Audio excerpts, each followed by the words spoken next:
empezarán a trabajar con chicos y tenemos que insistir en esa formación que no es todo táctico y que no es todo resistencia, ¿no es cierto? Entonces tenemos que seguir formando. Hay una música por ahí, Alex. Bueno, como les decía, entonces, una vez que los objetivos están planteados, yo tengo que dedicarme a las capacidades condicionales. Obviamente también figura en el cuadro la capacidad técnica y los fundamentos y el entendimiento del juego, que son las nociones tácticas, que eso no es el área que me compete, ¿no es cierto? Pasamos a una siguiente diapositiva. Para ello, entonces, nos regimos de algunos métodos de evaluación. A mí, por ejemplo, me gusta, si el club lo permite, obviamente en Latinoamérica son pocos los clubes que me permiten hacer un estudio de consumo de oxígeno.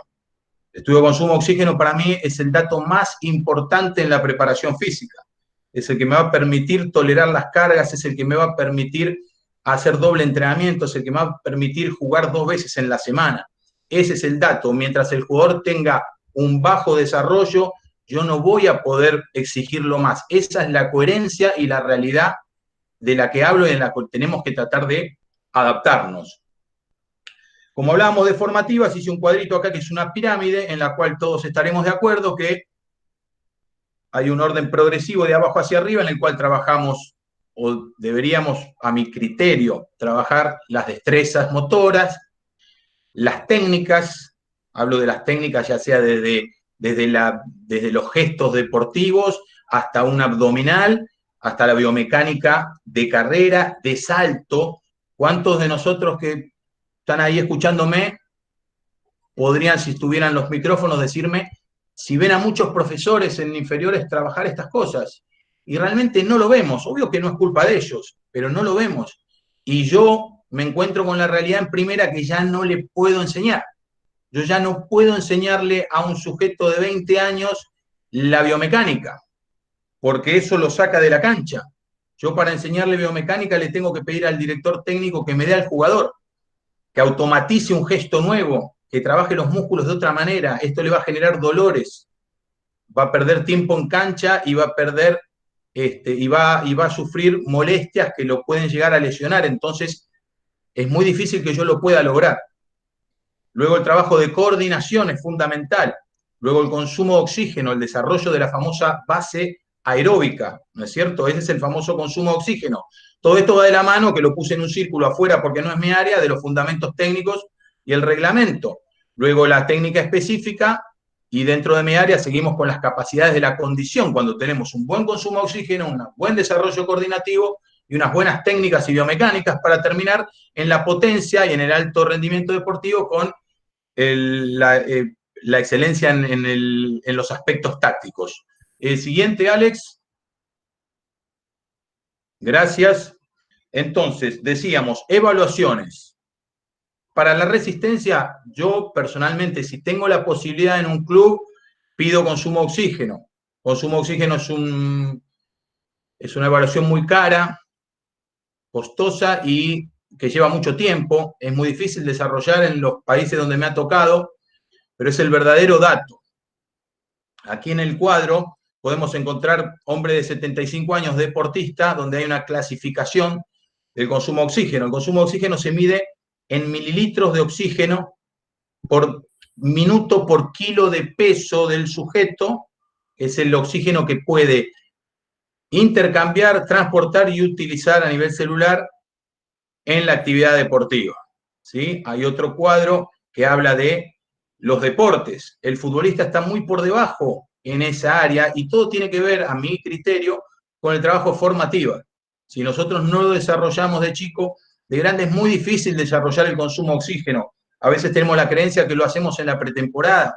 La pretemporada son 20 días, 25, 21, 30, no alcanza. Hay muchos componentes para trabajar y hay partidos amistosos, por lo tanto no podemos dedicarnos a la resistencia. Antes se hacía, pero el consumo de oxígeno se desarrolla científicamente dicen que se desarrolla entre los 8 y los 18 años. En la adultez se desarrolla a cuentagota. Por lo tanto, si no lo trae, no podemos hacer mucho. Pasamos a la siguiente Exacto. El otro tema que mencionaba yo, que es importante, estamos hablando antes de empezar a confeccionar una planificación, una pretemporada y trabajar propiamente dicha la preparación física. La cineantropometría, estamos hablando de estructura, muchos están familiarizados con el término, para los que no, consiste en una evaluación que mide los componentes de la estructura del sujeto. Estamos hablando de medir la grasa y el músculo principalmente. Yo confío en lo personal en un método de 5 componentes, Frampton, que es lo más real que yo conozco y que a mí me gusta, lo más confiable. También es un poco costoso y demora mucho. En los últimos años, un nutricionista, Francis Holloway, le hizo unas modificaciones para de 40 minutos bajarlo a 12 minutos y que sea significativamente específico y real, ¿no es cierto? Este método es un método indirecto porque, claro, que el único método directo que hay para medir estructura sería matar al sujeto y diseccionarlo. Este método está basado en una disección cadavérica hecha en el año 80 en Canadá. Por eso yo confío que es muy real, porque se hicieron las mediciones de los pliegues de ese sujeto muerto, se le hicieron todas las medidas de longitud y todos los perímetros, perímetros, y una vez anotados todos esos datos, se diseccionó la grasa por un lado, el músculo magro por el otro, los huesos limpitos por el otro lado, las vísceras y como quinto componente, la piel. Entonces, de esa manera, por un programa, una regla de 3, obtienen el resultado y después lo pueden reproducir. Si hacemos las mismas medidas, podemos reproducir esa prueba que hicieron con estos cadáveres. Entonces, una vez que yo hago esa evaluación, ¿no es cierto? Yo tengo un parámetro real. Obviamente a veces podemos trabajar con balanza, podemos trabajar a ojos, si se quiere, ¿no es cierto? Sabemos cuando alguien tiene exceso de peso, estamos en el ruedo y tenemos un ojo un poquito clínico para determinar algunas cositas.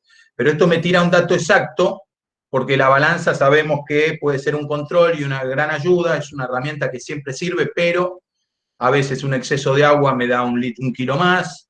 Hay muchos factores que me pueden tirar una información que no es correcta. Entonces, yo acá les pongo un cuadrito aquí dentro de la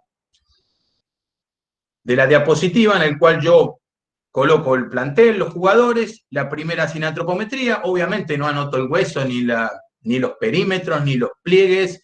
Yo personalmente anoto el músculo, la grasa y el peso.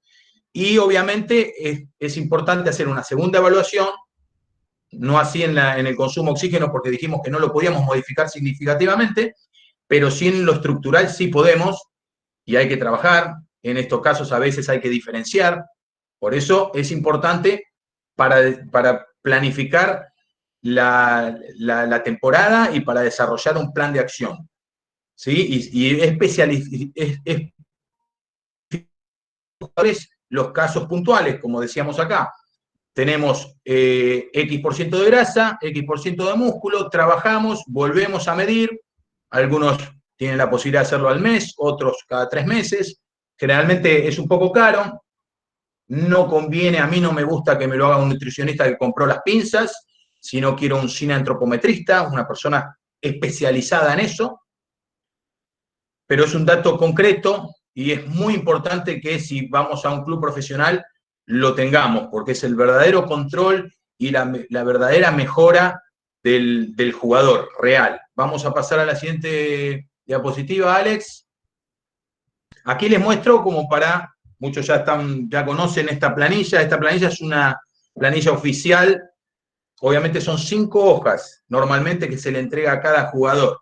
Acá yo agarré la que más me interesa a mí, que es el gráfico de torta donde figura la masa muscular de este sujeto. Este sujeto es un jugador profesional de la Serie A de Chile, que tiene un peso de 72 kilos, es un delantero de 1,70 m aproximadamente, que tiene 13% de grasa, que es muy poco para esta medición. Hay otros métodos que arrojan 7%, pero en esta medición un 13% es un porcentaje de grasa similar al de Cristiano Ronaldo. y un 56% de masa muscular que está valuado como excelente según el sinatropometrista y las tablas de sinatropometría. Abajo un gráfico de somatotipo, una zona bien arriba, bien musculada, cero grasa, la verdad que deportista. Bueno, esto es importantísimo para tener un plantel profesional. Con esto podemos empezar a planificar. Pasamos a la siguiente diapositiva. Gracias, Alex. Y me quedaban 3 gráficos que los resumo un poquito más, menos extensos. ¿Por qué? Porque ya tienen más que ver con evaluaciones más subjetivas, que tienen que ver con la observación, con el día a día. ¿No es cierto? Yo no hago, personalmente, no hago una evaluación biomecánica o una evaluación coordinativa. Tal vez en otras disciplinas sí las hay y son muy interesantes, pero son disciplinas individuales, no son de deportes en conjunto, y donde son quizás más importantes dentro de dicho deporte, como puede ser gimnasia deportiva o mismo un atleta que hace velocidad o que hace carrera con vallas. Entonces, yo lo que hago con estas variables son evaluar subjetivamente y también diferenciar biomecánica, desarrollo intelectual y capacidad coordinativa. Creo que estaremos todos de acuerdo los que están en el fútbol profesional, que nos llegan muchos chicos o muchos jugadores, incluso ni siquiera chicos, jugadores que ya tienen un historial deportivo en primera y que tienen mucha falencia en la capacidad coordinativa, en la biomecánica, en los gestos de levantamiento olímpico, por ejemplo. Bueno, todo eso, si bien es de formativa y uno puede patalear un poquito, no le queda más remedio que arremangarse el overol y echar manos a trabajar y tratar de sacar el mejor producto. Decimos que nuestro trabajo es, tengo un objeto, que es el sujeto, deportista, jugador, realizo un trabajo para obtener un producto, o sea, produzco un cambio, ¿sí? A mayor sea el cambio, mejor será el producto y mayor el resultado. Por lo tanto, no queda más remedio. Yo sugiero, y donde puedo, generalmente en casi todos los clubes los técnicos me han permitido, realizar talleres, porque sabemos que el tiempo es tirano en el fútbol y que cuando entramos a la cancha hay que aprovechar al 100% el tiempo. Entonces yo trato de realizar talleres fuera de la práctica. Al principio son más bien de evaluación, como les digo, subjetivo, y después ya empiezo a seleccionar grupo. Entonces el que no necesita se queda en casa, viene más tarde, no le toca la tarde porque está muy bien en los trabajos de biomecánica, está muy bien en los trabajos de coordinación. Entonces yo hago talleres porque tenemos que seguir trabajando. Yo recuerdo que en aquel club que trabajé por primera vez, se me acercó un papá para decirme por qué mi hijo estaba haciendo biomecánica, bueno, estaba haciendo algo que era biomecánica en el medio de la cancha mientras todos sus compañeros hacían reducido. Y claro, parecía castigado, pero no era castigado. Yo tenía que ayudarlo a mejorar esa mecánica porque lo que le hacía era entorpecer su carrera y su marcha y por lo tanto ser lento cuando tenía todas las posibilidades de ser un sujeto rápido si corregía algunos vicios motores. Entonces, bueno, en primera división lo sigo haciendo y hay que seguir haciendo. Y donde me toca la posibilidad de ayudar en formativas, es fundamental que lo trabajemos en formativas. En formativas, como siempre decimos, lo importante no es ganar todavía, ¿no es cierto? Entonces, si es verdad que lo importante no es ganar en formativas, entonces vamos a dedicarle a la mecánica para que el chico corra bien. El año pasado me tocó un jugador que tenía una mecánica que se agachaba, atacaba con los talones, por lo tanto se frenaba desde la física. Y yo no podía trabajarlo porque tenía que sacarlo del plantel y era un titular indiscutido, un jugador impresionante, pero podíamos potenciarle la velocidad y además sacarle un montón de carga, podría llegar a terminar los partidos mucho menos cargados y mejoraba esa biomecánica, pero bueno, ya tenía 26 años y nadie se tomó el trabajo. Entonces, ese es mi compromiso y yo lo transmito porque para mí es importantísimo, me apasiona y yo sé que hay muchos colegas que también piensan igual y que lo intentan hacer, entonces es una manera de militar y promulgar y intentar que esto crezca y que no abandonemos, que no vayamos directo al gol y directo al resultado. Pasamos a la siguiente diapositiva, Alex, por favor. Bueno, Y llegamos a las capacidades condicionales, ¿no es cierto? Entonces, una vez que hablamos de las capacidades funcionales, condicionales, que son la resistencia, la velocidad, la fuerza y la flexibilidad, como les decía, yo la resistencia ya la evalué. Si no la pude evaluar, no hago evaluaciones de campo, de esas que ya conocemos, como el test de Cooper, el test de Mill. Sinceramente, yo lo veo así, ¿no es cierto? Algunos estarán de acuerdo conmigo y que no, obviamente, le espero su pregunta y lo charlamos. Esas pruebas son, primero que son muy nocivas, son muy violentas, muy invasivas, esas pruebas de dejarlo todo en 1000 metros o de dejarlo todo en 12 minutos para que me dé el consumo de oxígeno que yo considero que no es real el dato, y de hecho lo único que sabemos es que Juancito fue el mejor. Pero Juancito fue el mejor y tiene la misma madurez, tiene la misma masa muscular que Carlitos, que salió segundo, se esforzó de la misma manera el que salió tercero, durmieron todos de la misma manera, desayunaron igual. Entonces son pruebas que a mí no me arrojan nada. El espirómetro en el laboratorio sobre la cinta me arroja realmente lo que consumo oxígeno, y todas las demás variables no influyen, o influyen mucho menos, ¿no es cierto? En cambio, en este caso, yo no confío mucho en esas pruebas y corro el riesgo de, quizás volviendo de unas vacaciones, con unos kilitos de más, tirarme una prueba de 1000 metros o un test de Cooper o alguna de tantas que hay en la bibliografía, podría arriesgar a lesionar a un muchacho, ¿no es cierto? Y una de mis prioridades como docente es la salud. Primero que nada, yo soy un agente de salud, antes, somos todos, ¿no? Agentes de salud como entrenadores antes que otra cosa. Entonces, bueno, yo la evito la resistencia y después la voy evaluando en el día a día. Por ejemplo, cerciorándome de la frecuencia cardíaca de inicio para conocer al sujeto y luego de finalización en algunos trabajos. Entonces, saber hasta dónde llega con sus pulsaciones, hasta dónde tolera, qué capacidad tiene de recuperación para poder reproducir los trabajos y no lesionarlo, ¿no es cierto? Entonces, hay otros métodos, incluso en partidos recurrimos al GPS para tener muchos datos, ¿no? Sobre cuál es el rendimiento del sujeto. Respecto a la velocidad, toda la vida usé la fotocélula, ¿no es cierto? Que es como la que tienen en las pistas de atletismo, que arranca cuando pasa la cintura del sujeto y corta cuando pasa la cintura del sujeto. No tiene casi margen de error, es mucho mejor que medir con un cronómetro, no es muy caro, es una linda herramienta, es efectiva, es muy aplicable, y con eso yo tengo el dato de velocidad. Incluso con el dato de velocidad puedo obtener otras alternativas, como por ejemplo, yo evalúo 20 metros de deposición estática. Con eso tengo más que la velocidad lanzada, más que la velocidad final de un jugador, estoy teniendo la potencia de sus piernas, la capacidad de reacción, su explosividad. Luego a ese mismo sujeto lo evalúo en 50 metros. ¿Qué pasa si los segundos 25 metros son más lentos que los primeros 25 metros? Ya tengo un dato. El dato es todo. Ya tengo el dato de que el sujeto fue más rápido al principio, por lo tanto tiene una gran explosión, pero ¿cómo es más lento al final? No se pudo cansar en 50 metros. Por lo tanto, puede haber un vicio mecánico que lo frena. Entonces, cuanto más corre, más se detiene.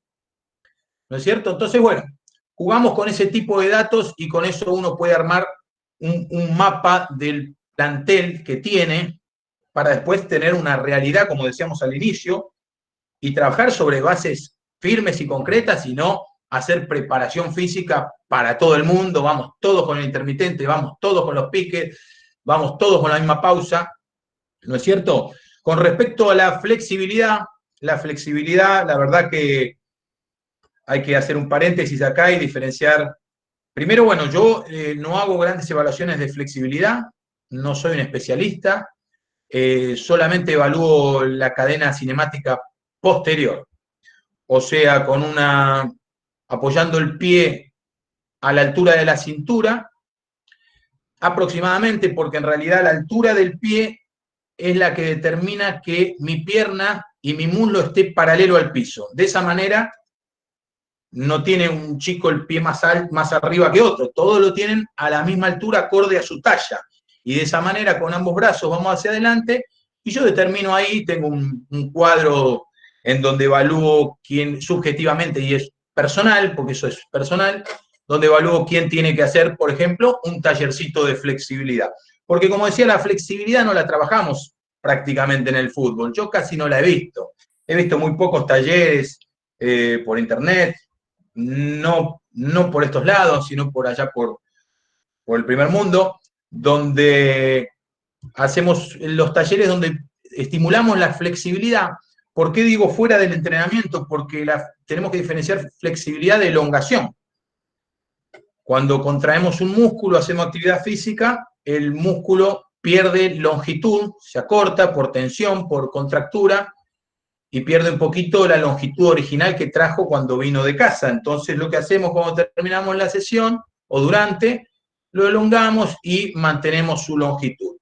Eso es inofensivo y lo hacemos toda la vida, y es importante que lo hagamos. Yo lo hago antes y después de todos los entrenamientos, y me tomo mi tiempo para elongar cada grupo muscular. Es un gusto particular, hay gente que mucho no le gusta, hay gente que hasta cree que puede llegar a desgarrar fibras musculares, pero bueno, yo siempre hago énfasis en que sea prolongado y suave, sin violencia y sin rebotes.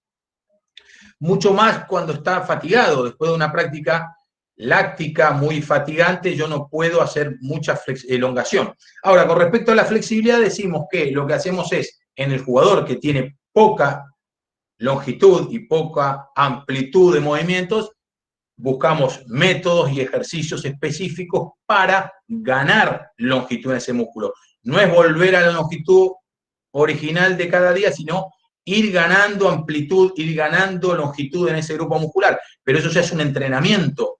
No es que lo hago después o antes de la práctica. Eso es un entrenamiento, esa parte. No olvidemos que las 4 capacidades condicionales son la fuerza, la flexibilidad, la velocidad, y la flexibilidad es una capacidad condicional. De ella depende muchísimo la velocidad, y de ella en nuestro deporte depende muchísimo la agilidad, las destrezas y la técnica misma, ¿no es cierto? Pasamos a... Bueno, no, me quedaba el tema de la fuerza, que yo personalmente tampoco la evalúo. No me interesa sinceramente cuánto tira de pecho, cuánto tira de hombro, cuántos dorsales se cuelga, pero sí evalúo la potencia. Tengo una alfombra que también es algo que no es costoso, una alfombra Axon Jump, que es una alfombra de despegue que se enchufa a la computadora, el jugador sube en la alfombra y hay distintas modalidades de salto que me arrojan datos interesantísimos respecto a la potencia y la capacidad de desarrollar explosividad y fuerza de piernas en el sujeto. Alex, si podemos pasar a la siguiente planilla, acá está. Bueno, aquí tenemos un cuadro mío del año pasado, casualmente dice febrero del 2019, porque empezaba la temporada.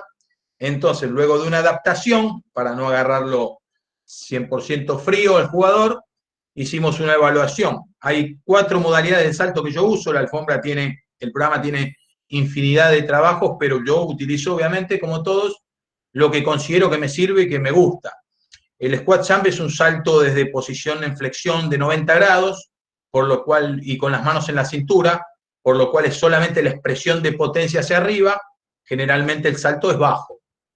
Luego tenemos un CMJ, que es contramovimiento jump, que es con las manos en la cintura, desde posición de pie, el jugador se agacha y salta rápidamente. Hay un componente elástico, hay un pequeño componente coordinativo. Normalmente el jugador salta un poco más. Luego tenemos una modalidad que se llama Abalakov, ¿sí? En donde el jugador hace lo mismo, pero con los brazos sueltos. Es un salto que nosotros llamaríamos normal. De esta manera, el jugador, utilizando de manera correcta la ayuda de los brazos, se eleva mucho más. Aquí encontramos otros datos, además de la potencia del jugador. Por ejemplo, el componente coordinativo entre el brazo y el tren superior y el tren inferior. ¿Cuántas veces hemos visto jugadores que hacen un skipping y van con bracean con la misma mano que con la misma pierna? algo completamente absurdo casi para nosotros del deporte, porque el brazo va cruzado con la pierna, ¿no es cierto? Eso es natural para todos, pero hay chicos que, entonces acá encontramos algunos casos en los cuales le liberamos los brazos al jugador y saltó menos, porque usó mal los brazos. Entonces, tenemos ese dato y además, pum, tenemos que ir al taller a enseñarle a saltar a ese muchacho, a enseñarle a usar esos brazos, porque quizás tiene unas tremendas piernas y en el área el tipo me salta, no me puede saltar, no se eleva, porque usa mal los brazos, los enviones, el brazo es un gran envión, me tiene que ayudar 15, 20 centímetros, me tiene que levantar más de lo normal. Y por último tenemos un salto máximo, que lo llamamos máximo porque el jugador entra a la alfombra en movimiento, hace 2 apoyos y salta, ya no está estáticamente parado en la alfombra, sino que se desplaza y salta, ya es el salto más real, porque generalmente nosotros cuando vamos a buscar hacemos 1 o 2 pasos de previa para ir a buscar esa pelota ahí arriba. Entonces es el salto máximo. Obviamente que, miren, si pueden llegar a ver en esta planilla, el caso 2, obviamente aquí en la primera columna va el nombre de los jugadores. Yo lo saqué por una cuestión de respeto, ¿no? Pero aquí está el jugador número 2, que resulta que, estando estático, saltó 62 centímetros, pero cuando le di libertad para que tome carrera, saltó menos. Entonces acá tenemos que encontrar como docente dónde está la falla, que obviamente no es de potencia. Por eso todo no es físico. Por eso todavía no empezamos a trabajar. Acá estamos hablando de un error mecánico, ¿no es cierto? Imagínense un jugador de vóley, lo importante que sería esto. Y por último yo hago un porcentaje que me determina el más potente. Yo tengo aquí el que más salta, ¿no es cierto? En negro tengo el que más salta. Aquí tengo otros que saltan bastante fuerte. Pero el más potente lo tengo en rojo y es el que salta mayor porcentaje en relación a su talla. Porque si un chiquitito de 1,50 me salta 60 centímetros, o perdón, me salta 50 centímetros, y un tipo de 2 metros me salta 52 centímetros, es mucho más potente este chico porque porcentualmente a su talla le da otros números. Acá tengo un muchacho que salta el 33,8% de su talla, es una barbaridad. Y después, por último, cuando sumo la talla del jugador más los centímetros saltados en el salto máximo, me da el dato que necesita el técnico, que es el alcance real. Entonces ahí ya le puede servir al técnico, no es área mía, pero ese dato le puede servir al técnico para saber a quién pone el primer palo, a quién lo manda al rebote y no lo mete a saltar. Son datos importantes. Aquí arriba son 3 arqueros, por eso obviamente estamos encontrando otro alcance y otra talla porque estamos sumando la longitud de los brazos. ¿No es cierto? Pasamos a la siguiente diapositiva, Alex, muchas gracias. Bueno, acá vamos a hablar un poquito también, seguimos evaluando, seguimos buscando datos, seguimos hurgando en el dato, que es lo más importante para el preparador físico desde mi punto de vista. Acá yo lo que trato de hacer en los clubes en los últimos años, por suerte, se empezó a utilizar GPS en casi todos los equipos, y eso fue muy importante. Vale aclarar que tenemos clarísimo todos, y estamos de acuerdo, que no porque corramos más vamos a ganar, no porque corro más soy mejor, por más que me encante la preparación física, tenemos que tener muy claro eso, que hay una manera de correr y después hay un montón de otros asuntos que son del fútbol y que son igual o más importantes, ¿no es cierto? Acá tengo un primer cuadro, varían los cuadros porque varían los programas, depende de las marcas de los GPS. Acá tenemos un cuadro donde marca en rojo los malos datos y en azul los buenos datos. Tenemos un control de sesión. Esta sesión corresponde a un lunes, por lo tanto dice recuperación activa y carga compensatoria. Hay jugadores que hacen reducido porque no jugaron y hay jugadores que solo hacen una entrada en calor, una activación y un regenerativo. Generalmente trato de no dejarlo solo en un regenerativo y perder el día de entrenamiento. ¿no es cierto? Pero es muy importante, controlamos entonces el metraje total y otro tipo de cuestiones como principalmente las intensidades, ¿no es cierto? Pasamos, gracias, Alex. Bueno, aquí seguimos con el GPS. Seguimiento, otro dato importantísimo desde la preparación física del equipo. Acá estamos hablando de seguimiento del equipo, por lo tanto estamos hablando de medias. La media total en la primera columna de metraje por partido. Entonces tengo primer partido, no llegó a ver, ¿se puede agrandar un poquito, Alex? ¿Acercar un chiquitín? ¿Un chin, como dicen aquí en Dominicana? No, profe, no. Porque no leo. Bueno, leo, pero me voy a quedar ciego. Primer partido Calera, segundo partido Temuco, tercer partido Audax Italiano, San Luis de Quillota, Antofagasta. Entonces vamos teniendo un seguimiento del metraje total, de la intensidad. Hay muchas cuestiones de estas que son aceleraciones, no lo llegamos a leer y aparte está en inglés, velocidades submáximas, velocidades máximas, cantidad de sprint, máximas pulsaciones. Entonces, todo ese dato también, si bien cada partido se analiza con el desarrollo, porque a veces el partido da para correr poco y el partido da para correr mucho, pero me puede dar una tendencia, con esto se hace una curva y puede darme una línea de cómo se está comportando o hacia dónde va el equipo, si estamos en un proceso de crecimiento en la intensidad del juego día sábado tras sábado, o si estamos en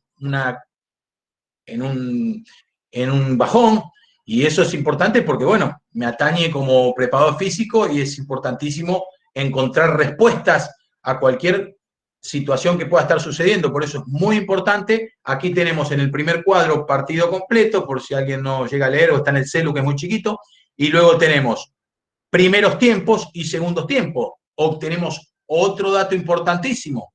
¿Qué tal si venimos mejorando los primeros tiempos, ganando intensidad, quizás ganando metros o no, pero ganando intensidad partido tras partido? Por ejemplo, en la primera etapa, porque empezamos duros y después empezamos a desarrollar intensidad y nos fuimos soltando partido tras partido, pero aquí que en el segundo tiempo encontramos todo lo contrario. Entonces tenemos que reformular, reunir, replanificar, ver qué está pasando. Por eso es importantísimo. Acá esto no, yo no lo uso para saber quién corre más, quién corre menos, a quién lo pongo a hacer intermitente el martes y a quién lo dejo que tome Coca-Cola. Pasamos a la siguiente diapositiva, Alex. Muchas gracias. Aquí tengo con otro modelo de GPS, pero este ya lo paso a un cuadro propio. No uso el formato de la marca. Y tengo seguimiento de cada jugador. Entonces aquí tengo tercera fecha, bla, bla, bla, casualmente Independiente Junior, sábado, papá, papá. Acá tengo los 11 titulares en el primer tiempo, segundo cuadro, segundo tiempo, los amarillos aclara que son jugadores que no jugaron 90 minutos, porque si no tenemos en cuenta eso, vamos a pensar que corrió menos. Entonces después se hace el cálculo para saber la relación si hubiese jugado 90 minutos o la relación de metros por minuto. Y por último, el tercer cuadro es el partido completo del jugador. ¿Por qué lo divido así? Porque también puede haber una tendencia en un jugador que los segundos tiempos se me cae. ¿No es cierto? Aquí en rojo tengo los datos malos, aquí abajo está, y los azules son los datos buenos. Los datos que a mí más me interesan de GPS, lo comento porque quizás algún colega todavía no lo usó y cuando lo use se va a encontrar con infinidad de datos y tenga que decidir qué usar, ¿no es cierto? A mí personalmente me gusta, no lo puedo agrandar, pero bueno, el primer dato es la distancia total que recorre durante el partido, obviamente cortado apenas finaliza el partido y iniciado apenas inicia, por eso tiene que ser riguroso, la entrada en calor no figura. La entrada en calor se hace aparte, pero yo ya como que la tengo en la cabeza y me sale siempre igual. Luego tengo los metros recorridos al trote. Acá dice 15 a 20 metros, 15 a 20 kilómetros por hora. Luego tengo los metros recorridos a 50%, podríamos llamar, a una buena intensidad entre 20 y 25%, entre 20 y 25 kilómetros por hora. Luego los metros recorridos entre 25 y 30%, que ya es una velocidad submáxima. Y por último, la máxima velocidad, todos los metros recorridos arriba de 30 kilómetros. Por último, tengo la cantidad de sprint realizados entre 20 y 30, entre arriba de 20 kilómetros por hora, y la cantidad de sprint realizado arriba de 25 kilómetros por hora. Son los datos que a mí más me interesan porque yo evalúo y observo la intensidad. Y por último tengo un dato acá que es la máxima velocidad desarrollada por el jugador en el partido. Estos datos son muy importantes porque si yo tengo un jugador que corre 33 kilómetros por hora y decimos, pero en el partido no lo hace nunca. Bueno, pero él desarrolla 33 kilómetros por hora después de los 60 metros.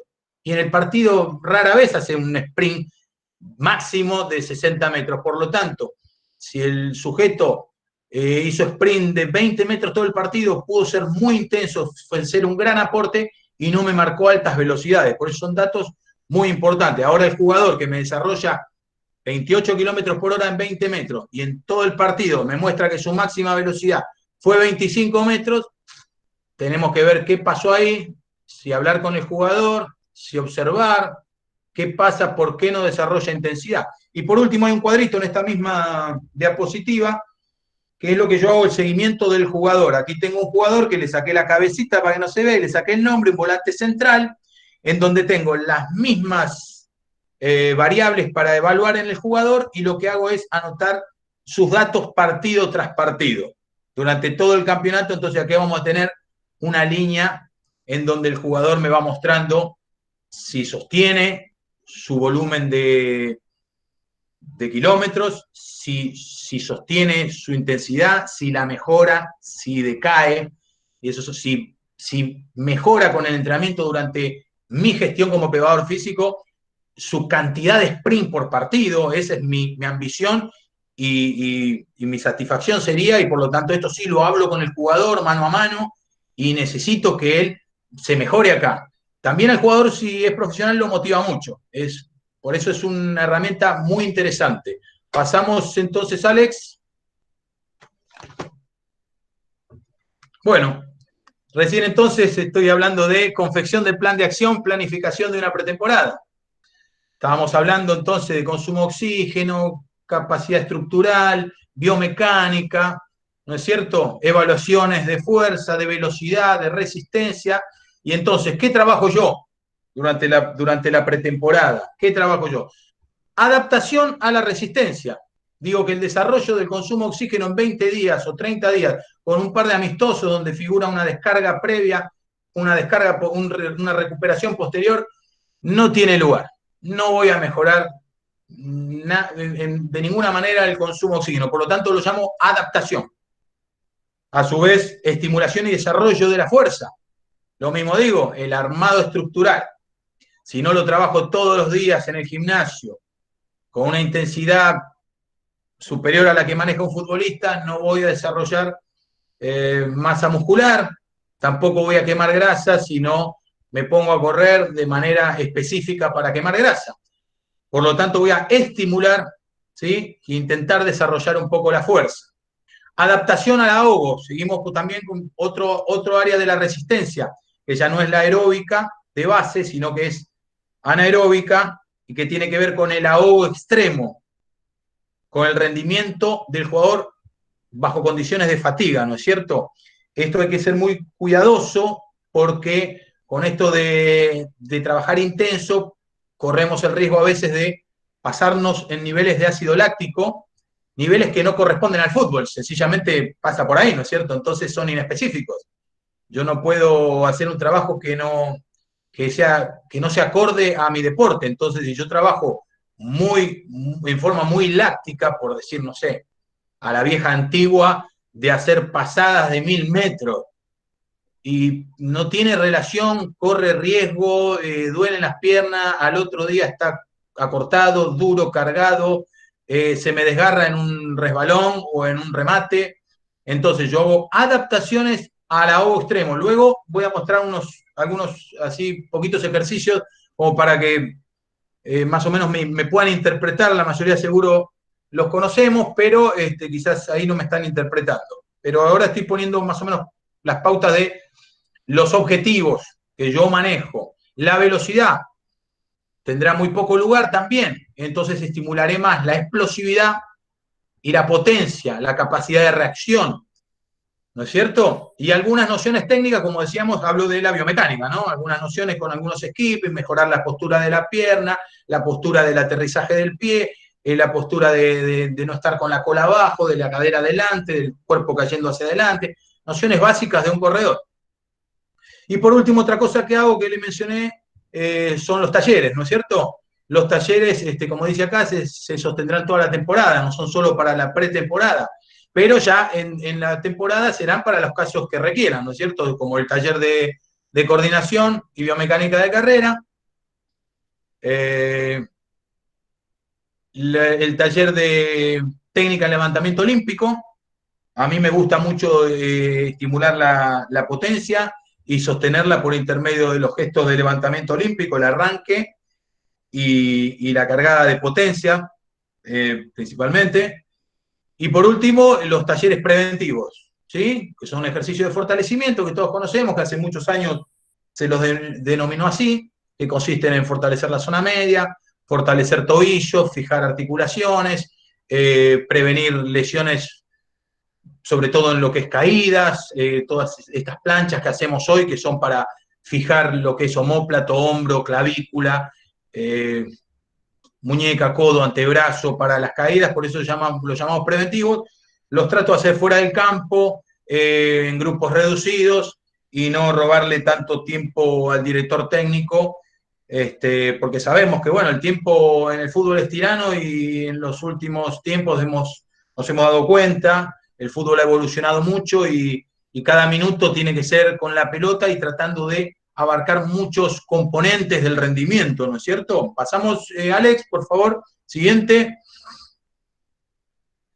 Y después, bueno, respecto al desarrollo y al mantenimiento de la condición o de las capacidades de la condición durante la temporada deportiva en el área de la resistencia, a mí me gusta estimular el consumo de oxígeno y la resistencia anaeróbica y la adaptación al ahogo. Esos son los 3 puntos. Utilizo el intermitente, que todos lo conocemos, utilizo el Farlek, que es similar al intermitente por ser área consumo de oxígeno, los trabajos de duelo, que están más a cargo del técnico, pero yo lo considero trabajo netamente físico, pero tienen un alto componente técnico, un alto componente táctico, y los reducidos, en todas sus variantes. Obviamente algunos son menos físicos que otros, dependiendo de la planificación.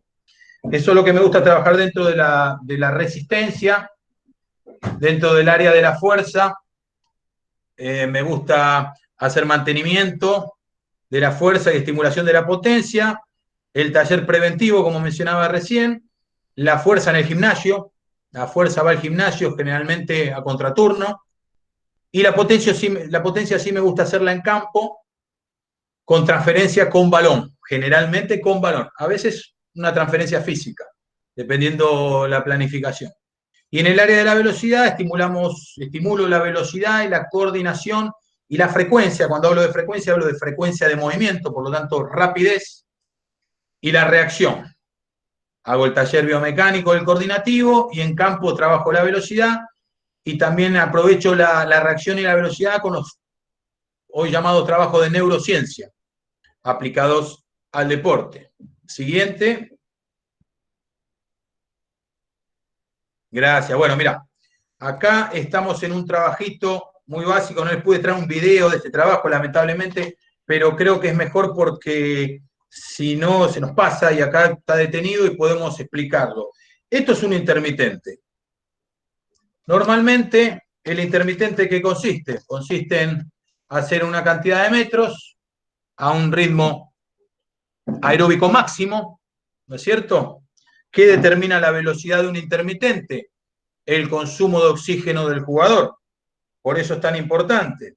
Para determinarlo, muchos profes usan el yo-yo test, que todos ya seguramente lo conocen, ¿no es cierto? Este determina la velocidad máxima del jugador. Yo siempre lo corro un poquito para abajo porque el consumo de oxígeno consiste en un área entre 6 y 10 milimoles de ácido láctico. Es el área más alta dentro de la capacidad aeróbica. En cuanto me paso, el lactato se dispara y se termina la actividad por ser un trabajo anaeróbico láctico. Entonces hay que ser muy cuidadoso con la intensidad, con la pausa, con el metraje. Yo ese mismo trabajo lo adapto de la siguiente manera. Por ejemplo, como ven, hay un equipo rojo que ataca hacia un lado con un pelotazo, un desborde, un centro. Hay dos volantes amarillos que van a tomar marca y dos defensores amarillos que van a cerrar y a rechazar ese centro, ¿no es cierto? Dos centrales, dos volantes contra dos volantes, dos carrileros o dos laterales y dos delanteros. Obviamente que yo le pongo el metraje, por ejemplo, si yo quiero hacer un intermitente de 10 segundos por 10 segundos, le marco 25 metros, una chapita donde tiene que llegar el jugador, entonces uno va al palo corto, el otro va hacia atrás, el otro llega al punto penal, el otro va al segundo palo, el otro llega a la pasada y otro va al rebote. Y los centrales también tienen que llegar a un punto donde cumplen los 25 metros y regresan 25 metros al mismo ritmo. Entonces, incluso agregamos otro componente más que tiene que ver con la táctica, con la intensidad en el juego, ¿no es cierto? Voy y regreso. Cuando regresa a posición, cumplió los 50 metros o 45 metros, dependiendo la capacidad de los muchachos, y entonces ahí tiene sus 10 segundos de pausa y sale el otro equipo para el otro lado para que no sean borrosos. Salimos para el otro lado los otros 12 jugadores. Tengo 12, 12, 24, dos arqueros, tengo 26 jugadores haciendo intermitente. Los bloques, obviamente, dependiendo del nivel, habíamos hablado de que primero observábamos la realidad, evaluamos, trazamos el plan de acción y yo, obviamente, sin ser dueño de la verdad, con mi plantel decido que voy a empezar con intermitentes de 3 bloques de 3 minutos como adaptación. Obviamente un intermitente se puede trabajar tranquilamente en un futbolista profesional en 5 bloques de 5 minutos, tranquilamente. Es una buena medida. Conocido casos de 6 bloques de 6 minutos, a mí me dan un poco de miedo. Demasiado a veces, ¿no es cierto? Y tampoco, si la intensidad no es buena y baja la calidad, ya no cumple la función, no cumple el objetivo y entonces no tiene sentido. A veces más no es mejor, ya lo sabemos. Ese entonces es un intermitente, el cual si yo quiero hacer para meterle obviamente el principio dentro de la preparación física, cumplir con el principio de la variabilidad, además de la progresión de ir a 3x4 y luego 4x4 y luego 4x4,5, ir creciendo en intensidad en mi intermitente, también le aplico el principio de la variabilidad de decir, bueno, hacemos 12x12. 12x12 ya alargo los metros para que haga 12x12. Luego puedo hacer 15x15 también. 20x20 es un método que se usaba en una época, me acuerdo el Boca de Bianchi lo usaba. Yo no lo uso porque considero que 20 metros son casi 100 metros, 20 segundos. Perdón, decía que 20, estábamos hablando de intermitente de 10 segundos, de 12 segundos, 15x15, y el de 20x20 que lo usaban varios profes, el de Bianchi lo usaba en la época gloriosa, ¿no es cierto? Pero sin embargo, son 100 metros 20 segundos a la velocidad intermitente. Y 100 metros yo no lo considero específico para el fútbol porque nunca vamos a desarrollar 20 metros y menos con esa frecuencia. Perdón, 100, otra vez. 100 metros, 100 metros, 100 metros, 100 metros. Entonces, yo hasta 12 segundos hago el intermitente. 10 segundos por 10 segundos, otro día 12 segundos por 12 segundos.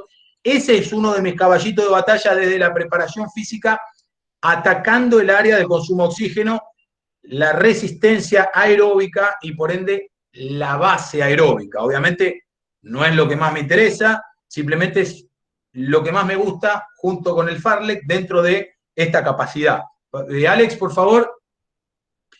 Y el siguiente le muestro un ejemplo similar del Farlek. En el Farlek no hay pausa y no hay descanso. Por lo tanto, trabajan los dos equipos que pusimos recién, trabajan en simultáneo. Observamos. 2, 4, 6. Los 8 rojos. Los volantes están inclinados un poquito hacia la derecha y después están distribuidos de la misma manera. ¿No es cierto? Y los amarillos volantes que van hacia el otro lado, inclinados un poquito hacia el otro lado, para trabajar la otra mitad de la cancha. Entonces, ¿en qué consiste el Farlek?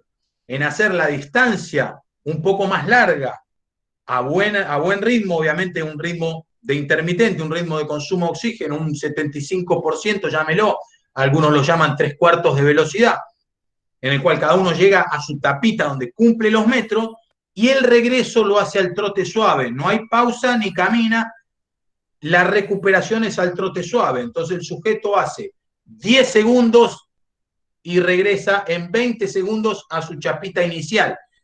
Simultáneamente está trabajando el otro equipo del otro lado, por eso los verdes son los profesores, que estamos ahí controlando el tiempo y las intensidades y el metraje. Eso es el Farlek.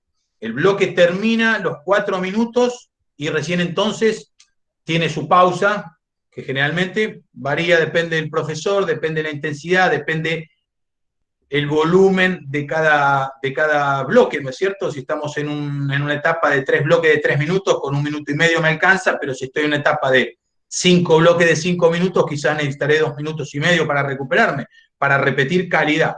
Este es un Farlek. De esta manera, ¿qué estamos haciendo? Estamos tocando 2 pelotas, metiendo un pelotazo, desbordando, tirando un centro, yendo a buscar.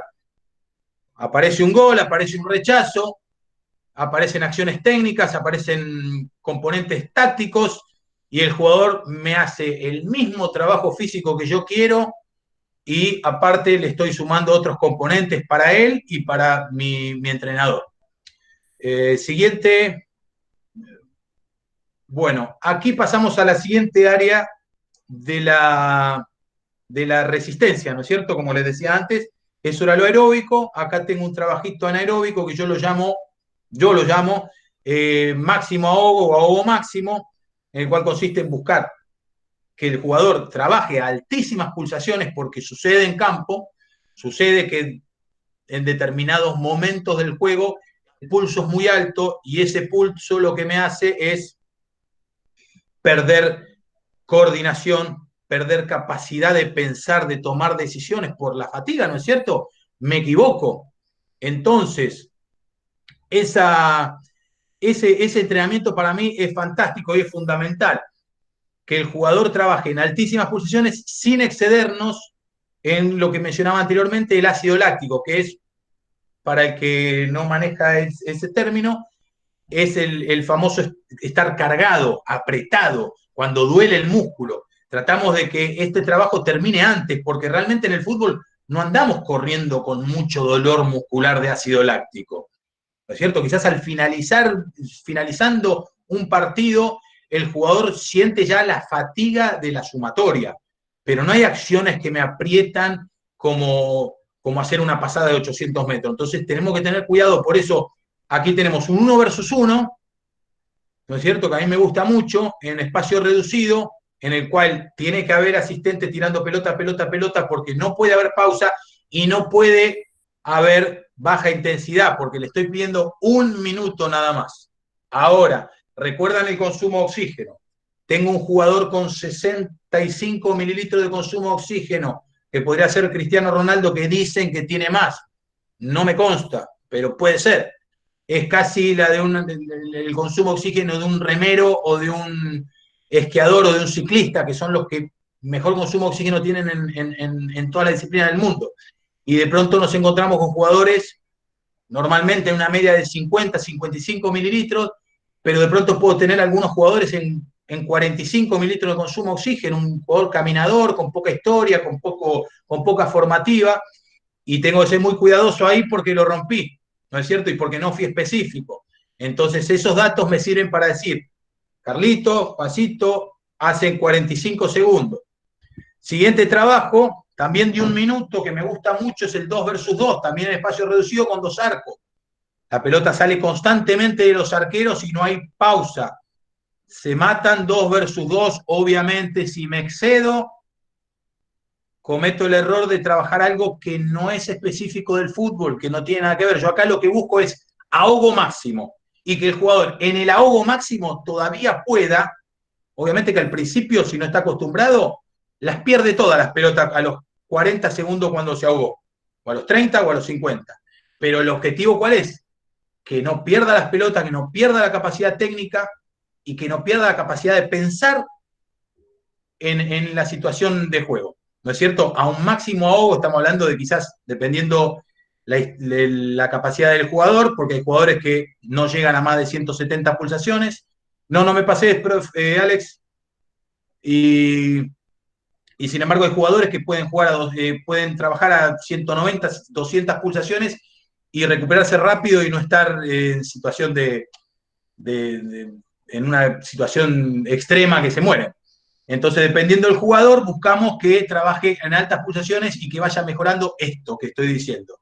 No que cada vez corra más, sino que a esa intensidad mejore sus capacidades, pueda seguir a la cuarta pasada, el segundo 55 la pueda poner en un palo. Bueno, de eso se trata la preparación física moderna, ¿no? No de que corra más rápido alrededor de la cancha, eso está clarísimo. Por eso estos trabajos. Ahora alargamos la pausa, estamos hablando de que es más del doble del estímulo, porque un jugador no acostumbrado hasta puede llegar a tener náuseas en un trabajo de estos, si lo hace con intensidad. Si no lo hace con intensidad, lo tenemos que ir llevando porque no nos está sirviendo el trabajo. Ahora sí, Alex, por favor, no sé si los corriste los videos de manera normal.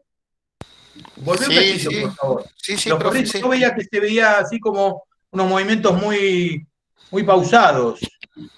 No corrió normalmente. A ver. Para que más o menos vea la continuidad que tiene el trabajo. Obviamente, algunos lo hacen más intenso, otros menos, a veces se va afuera. Hay que tratar de que tenga la máxima intensidad. Pum, la metió, ya salió. ¿Sí? Estamos mirando al de adelante. Ya lo está tratando de gambetear. Se tira, va a buscar y inmediatamente se recuperó. Acá es mano a mano. Se le fue, ya hay otra pelota y ya está marcando y ya tiene que desbordarlo y ya lo ataca y de eso se trata el trabajo. Parece que no, pero es tremendo. Vamos al de abajo. ¿Me prendés el de abajo, Alex, por favor? El de abajo similar, pero 2 versus 2. Está un poquito lejos, lo ideal sería pantalla grande, obviamente.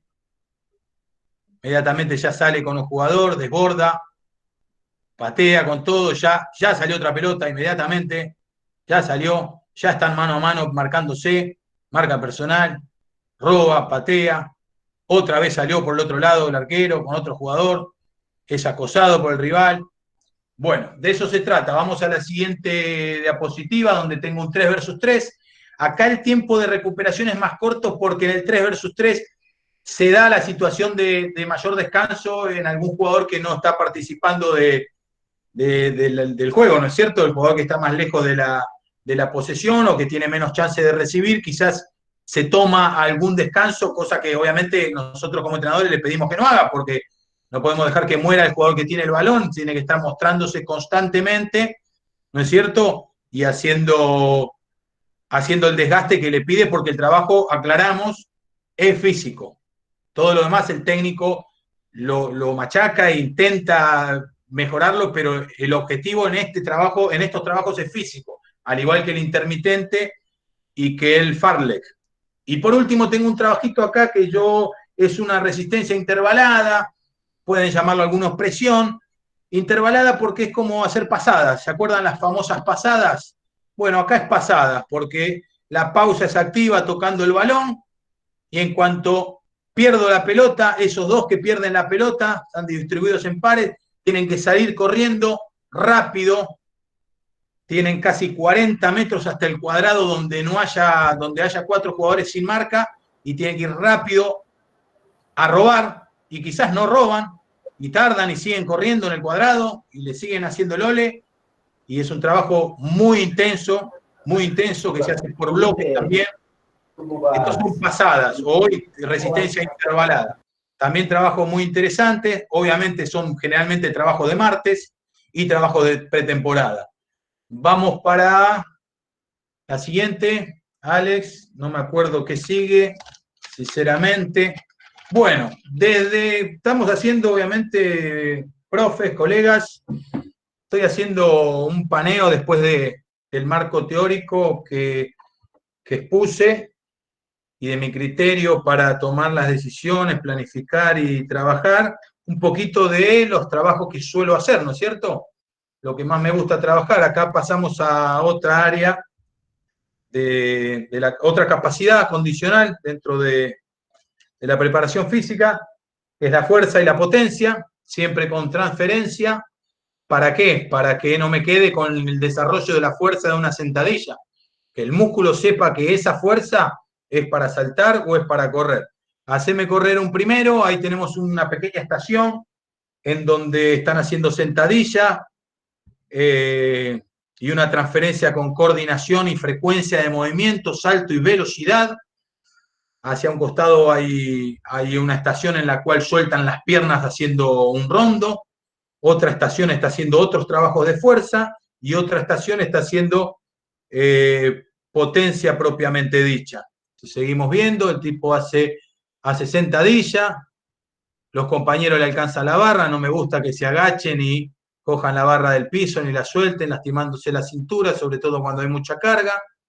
Transferencia, abdominales, con el abdominal lo que hago, me aseguro de soltar un poquito la zona lumbar, fortalecer zona media y que la espalda esté relajada y estirada.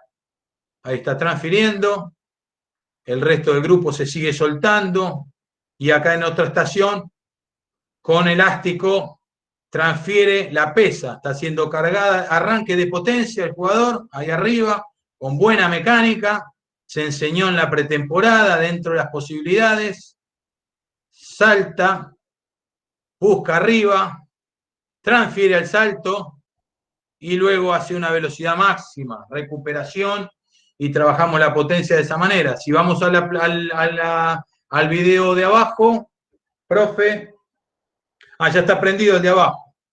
Bueno, el de abajo es en otra organización porque es un día que estamos solamente trabajando la potencia. No estamos desarrollando fuerza, estamos solamente estimulando la potencia. Para mí es muy importante, y siempre lo hablo con los directores técnicos, yo creo que aquí tengo muchos oyentes que son directores técnicos, más que preparadores físicos, y yo siempre hablo el tema de que si la vamos a hacer, la tenemos que sostener todo el año y durante toda la competencia, porque si yo hago este martes y el martes que viene no porque hubo un amistoso y el otro martes no porque hubo fecha y el otro martes no porque necesitábamos ajustar algunas cositas tácticas y resulta que cuando tengo que volver a hacer potencia, el jugador que no es pesista, lógicamente, probablemente empieza a cometer errores técnicos y mecánicos, probablemente le tengo que sacar la carga, porque si le dejo la carga que venía trabajando, le puedo llegar a generar una molestia muscular al otro día por falta de costumbre y de continuidad en el estímulo. Y por otra parte, si le saco mucho carga y lo hago livianito, no estoy trabajando potencia, estoy haciendo biomecánica. Entonces di un paso atrás enorme, porque no olvidemos que en física la potencia es fuerza más velocidad. Si yo hago potencia con 5 kilos, muy rápido, pero no es potencia porque son 5 kilos. Y si yo hago con 100 kilos y lo hago despacio, tampoco es potencia porque no hay velocidad, es fuerza. Entonces, yo necesito sostener ese trabajo y que el jugador lo trabaje sistemáticamente. No puedo hacer como todo, ¿no es cierto? Como la biomecánica, como la técnica, como los conceptos tácticos, tienen que tener sistematización, es un proceso. Entonces yo siempre sugiero que se sostenga en el tiempo. Acá tenemos un trabajo de mantenimiento de potencia, en donde algunos jugadores hacen potencia y los otros están activos y calientes con ronditos, son 4 o 5 grupos, dependiendo las barras que me posibilite el club. Luego hacen la potencia, hacen la transferencia y se van a soltar con la pelota. Y así vamos haciendo el circuito de trabajo. Pasamos a la siguiente diapositiva. estamos ahora hablando de una potencia con transferencia específica, o sea, transferido al juego. Le damos un play a la de arriba, por ejemplo, Alex, así miramos todo la de arriba, por ejemplo. Eso, vamos a mirar la misma.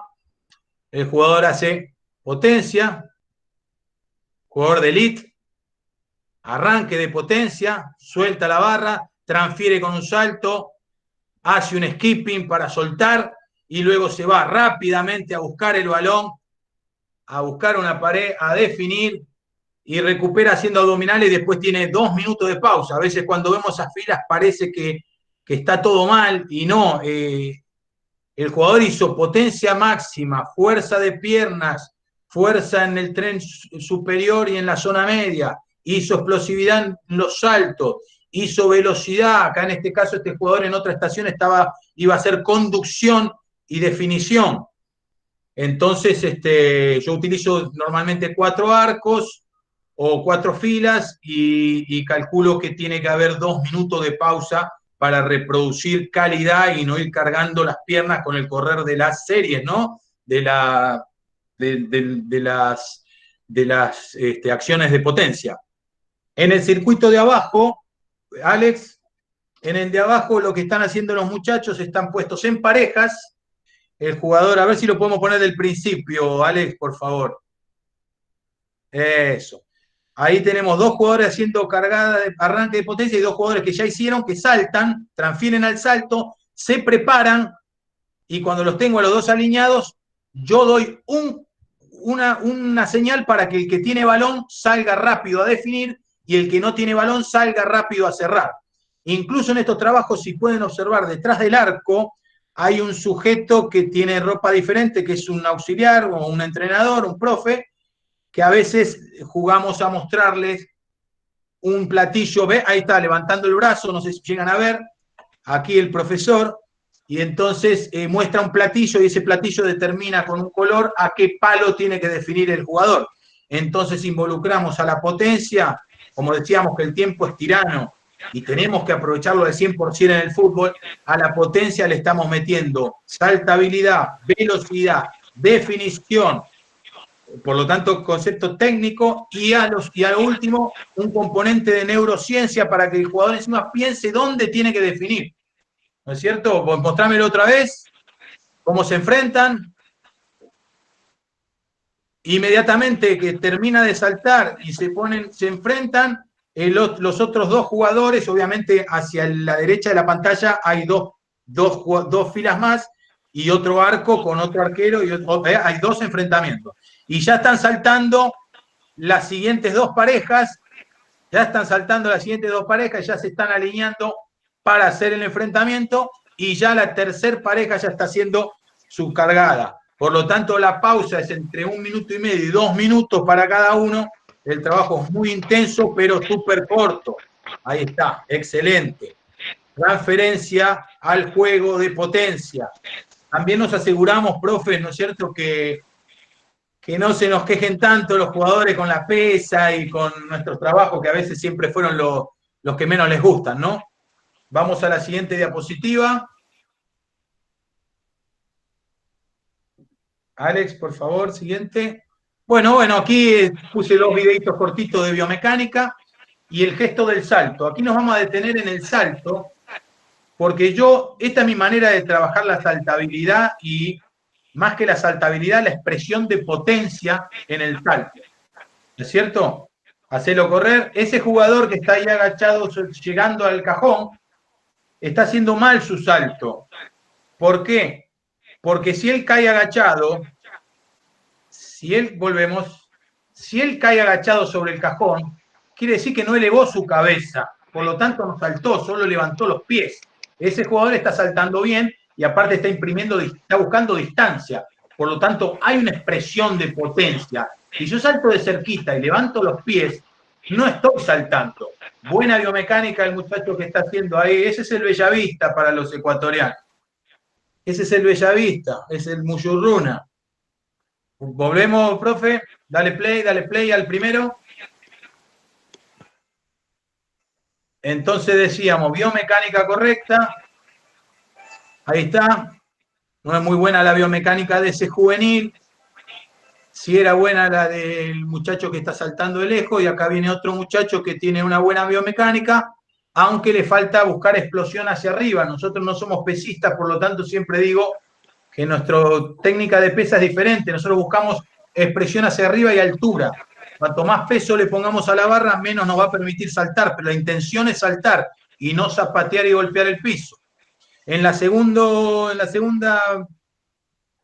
film tenemos también un jugador de Muchurruna saltando de la rodilla, codo arriba, busca altura, llega al pecho, se mete, aterriza excelente. En este caso no le puse salto, no recuerdo por qué, hace transferencia solo en la velocidad. Buena técnica, es muy importante. A mí me gusta trabajarla muchísimo, pero la biomecánica es lo más importante. Nos podemos lastimar la espalda, las rodillas, e incluso nos podemos dar con la barra en la cara, en el mentón, en la nariz, en los dientes, y sería una tragedia. Por eso antes hay que trabajar muchísimo. Yo trabajo con un bastón.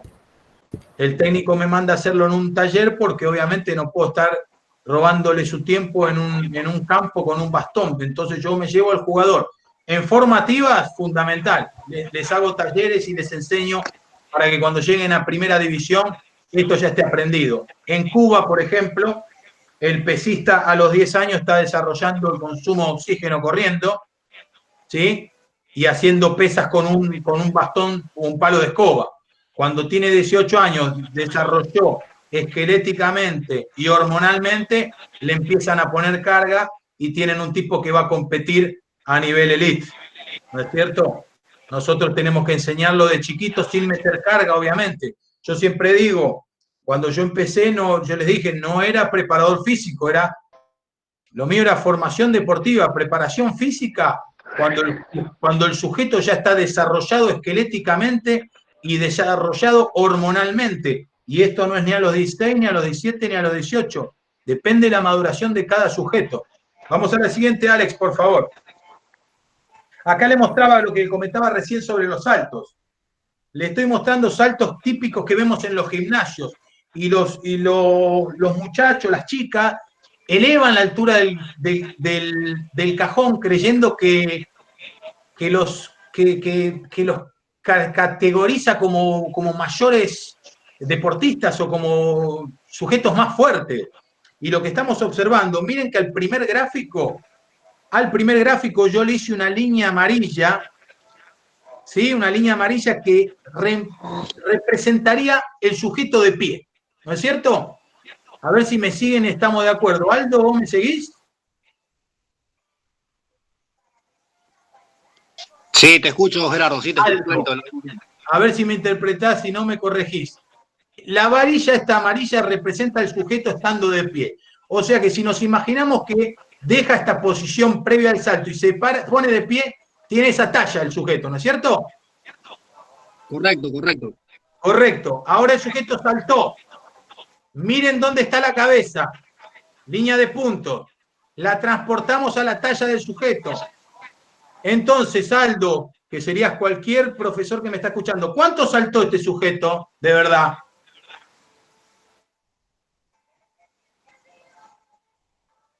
No mucho para mí. Exactamente, el sujeto no saltó la altura del cajón. El sujeto saltó la altura entre su talla y lo que llegó acá arriba. Por lo tanto, quizás saltó 15 centímetros. Lo que hizo fue subir los pies al cajón. Miren este caso. Es irreal la prueba, sí. Y por otra parte, cada vez que salta mi jugador acá, lo estoy obligando a hacer una sentadilla. Y yo no quiero hacer sentadilla, estoy trabajando el salto. Por lo tanto, esta foto que encontré, que es de River Plate, es correcta. Miren, le ponen una valla para que el jugador primero respete la distancia, no haga previa, se eleve, busque altura y llegue en esta posición al salto. Una pequeña flexión de amortiguación, pero realmente el sujeto se elevó. Esto es saltabilidad. Esto no es nada. Lo veo gente que le pone más altura y solo tiene la explosividad en las piernas para moverlas rápido hacia arriba, subir las rodillas al pecho, subir los talones hacia la cola y poder embocarlo sobre el cajón. Por eso corrijo esta salvedad, porque la veo también mucho en los clubes de fútbol y no corregimos este tema de que el jugador tiene que llegar ahí arriba, no ahí abajo no salta. Pasamos a la siguiente diapositiva. Y ahora, bueno, lo último que es un chiche nuevo,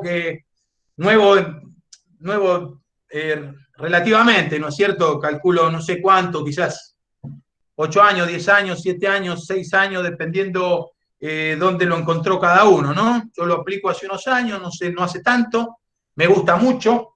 El año pasado trabajé con una psicóloga en campo que me enseñó muchísimo, me enseñó a adaptar muchos más trabajos de neurociencia a los trabajos que yo utilizaba y de esa manera también, como les decía, aprovechar el tiempo, ¿no es cierto? Yo, por ejemplo, ahora me gusta hacer un rondo y en el rondo le trato de meter componentes en las entradas en calor, ¿no es cierto? Le trato de poner componentes de neurociencia. Por ejemplo, el jugador está haciendo tenencia de rondo y cuando suena el silbato o cuando grito el nombre o cuando grito un color, ese equipo que hace tenencia tiene que rápido resolver en 2 toques y meter la pelota, pero no en un arco, en el arco que tiene ese color o en el arco que yo le digo o en el sector donde yo le indico, de acuerdo a un color o a un número, lo tiene que hacer el jugador que nombré de esos 4 que están haciendo tenencia y no cualquiera. Entonces, a un rondo le meto un montón de componentes nuevos y que sirven muchísimo, lo hace pensar muchísimo. Al principio no sale, pero después es increíble el aprovechamiento. Vamos al primer trabajo de neurociencia que yo pude ponerles aquí en un video, ponerlo al principio. Aquí los jugadores están haciendo. Poneme una pausita, profe.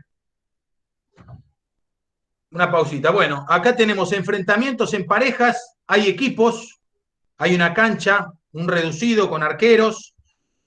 En el piso tienen a las mismas distancias platillos de distintos colores, los arqueros también. Y en el frente, donde se enfrentan los 2 equipos, tienen conos donde le pongo pelotitas de colores que no son los mismos colores que los platillos, porque si no se confundiría. Entonces yo voy diciendo números de colores y ellos obligados tienen que tocarlos con los pies, desplazarse y tocarlos con los pies. Están pensando en los colores que tienen que tocar con los pies, hasta que cuando digo el color, un color que corresponde no a un cono, a un platillo, perdón, ni a una chapita, sino a una pelotita, los 2 jugadores reaccionan a coger esa pelotita. Pero hay una de ese color. Hay varios colores, pero hay una sola. El que la coge entra al campo.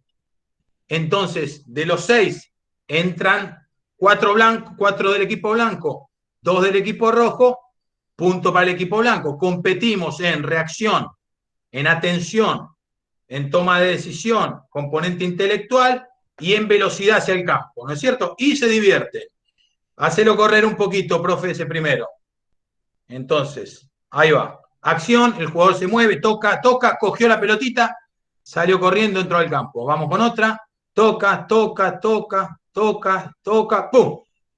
No, todavía no. Ahí le tiré el número, cogieron la pelotita, festejan algunos, se enojan otros, pasa otra pareja y ahí va.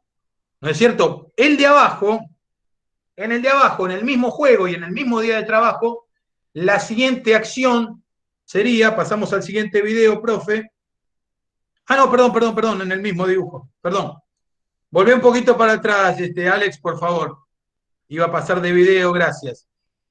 Un poquito más. Ahora lo que hicimos ya, en el siguiente, cuando coge la pelotita, entra y ya hay un balón en el centro. Entonces, digo el número, el color, coge la pelota y van a disputar. Y ahí es un duelo. Un equipo defiende un arco, otro equipo defiende el otro, y mira cómo festeja.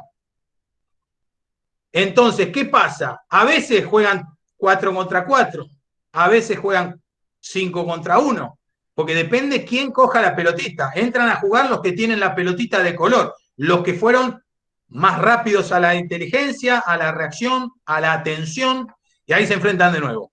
¿Sí?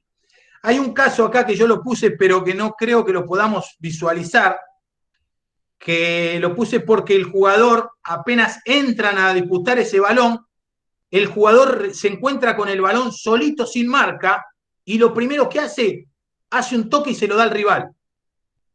Y el rival gira, pum, patea y hace el gol. Y él se agarra la cabeza. Entonces, bueno, de eso se trata este trabajo. El jugador, pensando en la pelotita, pensando en los colorcitos, pensando en los conitos, se olvidó de lo esencial. Entonces, bueno, acá trabajamos la intelectualidad y es importante que lo forjemos en primera división, pero a mí me encantaría Ahí está la jugada que usted hablaba, profe. que lo hagan toda la formativa, porque el jugador llegando a los 18 años, con 8 años de este tipo de estímulo, es otra cosa, ¿no es cierto? Es un jugador mucho más inteligente, no le estoy mandando a estudiar ni a leer libros, miren lo que les digo. Pero sí, vamos al de abajo. El de abajo también son duelos en reducido. Pero ahora no compiten uno contra uno. Entran a la cancha la misma cantidad de jugadores de cada equipo, pero hay que ver quién entra primero y quién resuelve primero, porque hay que moverse a los platillos, al grito del color que corresponde a una pelota, coge la pelota y entran rápido a buscar. ¿Sí? Hacelo correr. Los movimientos son más largos en este caso, para que no hagan trampa, se desplazan hacia un lado y al otro buscando los colores que están en cruz, y en cuanto reacciona, rápido a jugar. Eso es neurociencia aplicada al fútbol. Cambiamos de... Acá tengo otro trabajito más de neurociencia, más cortito, unos duelos. De la misma manera disputan una pelotita haciendo neurociencia con los pies, colores con los pies a los costados y atrás. Colores, colores. Cuando grito el color que corresponde a una pelotita. Ahora tienen todos, excelente. Todos tienen 3 pelotitas de 3 colores. No disputan la misma pelotita, todos tienen su pelotita. El tema es quién la agarra primero y quién llega primero a hacer la definición. Lo mismo trabajo lo hago con la pelotita, la tienen que emboscar en un canasto sin el balón de fútbol. Neurociencia, rojo, verde, amarillo, y de pronto le digo azul. Y rojo, verde, pa. Y ahí vamos anotando, tenemos 3 equipos, se divierten mucho. A veces lo uso como entrada en calor en los días de baja carga, que son los días previos al partido, y me sirven como activación neuromuscular, activación de velocidad y el trabajito de la cabeza. No sé si me quedaba un tema sobre la flexibilidad, que algo ya hablé, y sobre el regenerativo. Aldo, ¿cómo estamos con el tiempo? Sí, Gerardo, ya estamos en el tiempo. Podríamos por eso te preguntaba. ¿Cómo? Podríamos empezar a responder algunas preguntas que pueden haber algunas inquietudes referentes al trabajo. ¿Te parece? Por eso te preguntaba, para no explayarme, pasar la diapositiva. Yo tenía un trabajito acá que iba a hablar un poquito sobre el regenerativo, que dará para la próxima. Yo todavía tengo ahí una materia pendiente con el regenerativo, ya lo hablaremos. Tendrán manera de comunicarse conmigo y charlar personalmente. Para mí es un agrado hablar, transmitir, compartir y también aprender. Y esa es mi finalización. La distancia entre el querer y el poder se acorta con el entrenamiento. No sé quién lo dijo, yo no lo digo, pero me encanta. Muchas gracias. Gerardo, bueno, la verdad, espectacular. Creo que nos ha aclarado un montón de cosas. Has dejado muchas cosas en claro, de que por ahí al principio había muchas dudas, y la verdad que te agradezco muchísimo. Fue una ponencia muy enriquecedora para todos los que pudimos presenciarla. Creo que tenemos a Claudio Campos también, que está por acá visitándonos. Claudio. Buenas noches, Claudio. Hola, hola, hola. Sí, bienvenido, Claudio, ¿cómo estás? ¿Cómo te va? Hola, Aldo, ¿cómo estás? Pela, ¿cómo estás? Hola, bueno, Claudio, ¿cómo estás? Un gusto saludarte. Bien. Igualmente, bueno, te estaba escuchando, Pela, ahí, y obviamente que el tema es muy amplio, muy rico, y lo detallaste. Obviamente que en una charla seguramente quedan algunos puntos para profundizar, pero me parece que en general diste un una capacitación extraordinaria. Yo creo que el tema de los ejemplos, los videos, eso también ayuda mucho porque ahí puedes relacionar lo que estás hablando. Entonces, por ese lado, muy positivo. Preguntarte simplemente un aspecto dentro de todo esto, a tu consideración y más que nada para la información general. El tema el aspecto de la coordinación, sí, la coordinación dentro de todo este abanico de situaciones, ¿no? De la potencia del trabajo, de todo lo que hablaste, de las evaluaciones, la coordinación dentro del trabajo de una planificación semanal de un equipo de fútbol, de un futbolista. ¿Qué tan importante es el aspecto coordinativo? Bueno, te saludé, no sé si me escuchaste, un placer, Aldo, Claudio, me alegra verte. Bueno, gracias por tus palabras respecto a la charla. Bueno, yo te respondo, con respecto a la coordinación, para mí es un tema, sinceramente, no lo hablé mucho porque es un tema un poco más complejo para mí y es un tema de trabajarlo mucho.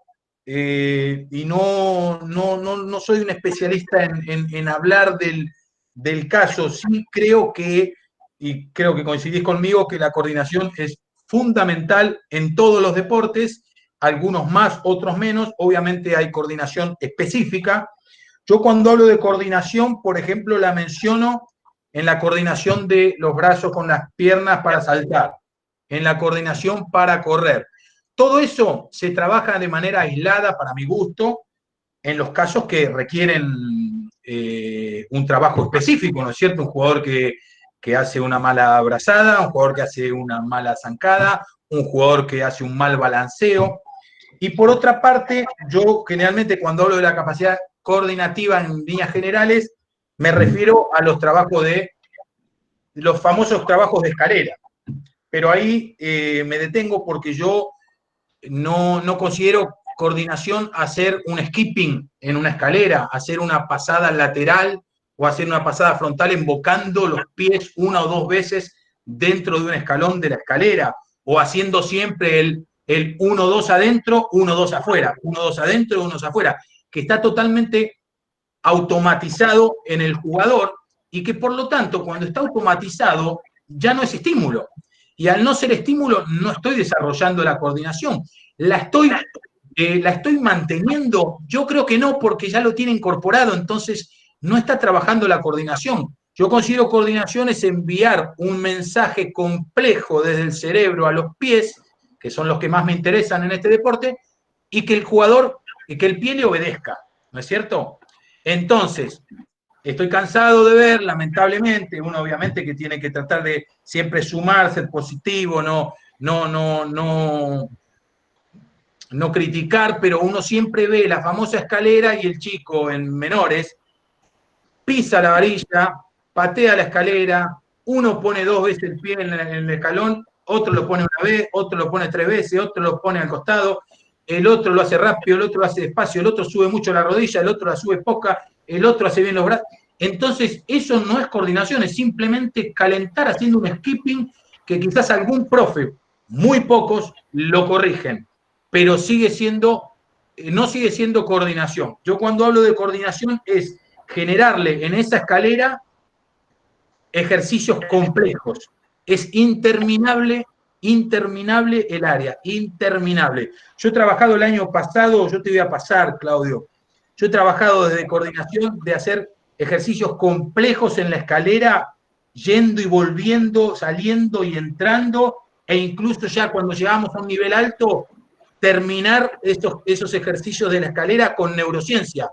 O sea, terminar y disparar hacia un color, terminar y patear hacia un arquito, que el arquito tenía un color, recibir un balón y ir rápido hacia un color. Entonces, es interminable el área. Lo hacía con un grupo de jugadores que yo tenía para trabajar aparte, tenía 5 o 6 jugadores del presidente y se los trabajaba en forma específica. Con el plantel realmente no lo he podido hacer. Intento hacer talleres. Con Palestino yo hacía talleres de 12 jugadores, ponía 4 escaleras y hacíamos bastante trabajo, pero bueno, fueron pocas las veces que pude desarrollarlo y la verdad que es importantísimo se mejora muchísimo, pero vuelvo, insisto, tiene que ser en formativa. Tiene que ser en formativa. Al jugador grande le cuesta muchísimo. Vos sabés que vos me has visto jugadores grandes que la cargada de potencia directamente lo mando a hacer una media sentadilla porque no lo puede aprender y no lo puedo lesionar. Gerardo. Perdón, Aldo, y para complementar nomás.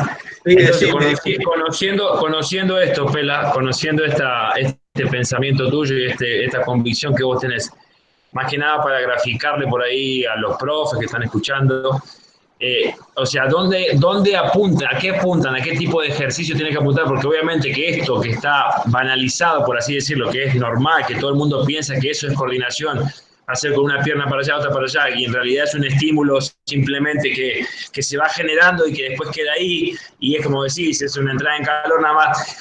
¿Dónde deben hurgar, buscar opciones y qué deben trabajar para mejorar esto? Y obviamente que dar el salto de calidad en ese aspecto, porque por eso te lo pregunté, porque claro, se da por hecho que la coordinación es simplemente hacer alguna alternativa extra en la escalera y nada más, que eso es trabajo de coordinación. Entonces, exactamente. ¿Qué deberían hacer? O sea, ¿dónde buscar? ¿Qué opciones aprender? Y obviamente que mejorar en esa situación puntual que es la coordinación. Exactamente. Bueno, yo no me puse a decir cómo era un ejercicio porque me parecía quizás medio hasta tonto de decir cómo poner el pie sin un gráfico, sin una foto, sin un video, pero sí, te voy a contar. Buscando en YouTube encontramos casualmente lo que vos decís. Encontramos un sujeto haciendo un ejercicio extremadamente rápido en la escalera,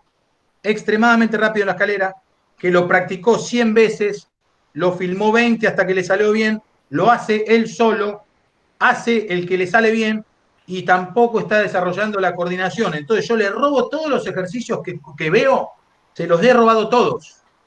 Y después les he inventado todas las variantes que se me cruzaron por la cabeza. Y cuando empecé a trabajar, me encontré que podía seguir creando y creando y creando. ¿En qué consiste? Por ejemplo, vamos a hacerlo gráfico. Pongo la escalera. Yo siempre pongo varillas afuera de la escalera para que el escalón de la escalera se continúe hacia afuera. Porque si no, el jugador me cumple con el pie adentro y afuera lo pone en cualquier lado. Entonces yo hago como una cuadrícula. No sé si me seguís. Entonces yo le digo al jugador, por ejemplo, primer ejercicio, adentro, afuera, afuera. Avanzo con izquierda adentro. La derecha va afuera, la izquierda va afuera. Son 3 pasos en esa línea. Ahora el siguiente paso, ¿cuál es? Adentro, afuera, afuera. Obviamente no puede ir de nuevo con la izquierda, porque con la izquierda acaba de terminar. Entonces va derecha adentro, izquierda afuera, derecha afuera.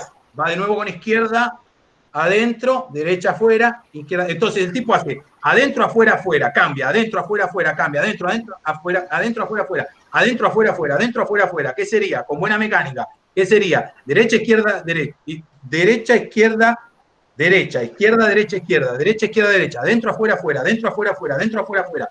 Listo. Cuando lo aprendió, afuera, afuera, adentro, afuera, afuera, adentro, afuera, afuera, adentro. Porque si me quedo con eso, después cuando lo aprendió, adentro, adentro, afuera, afuera.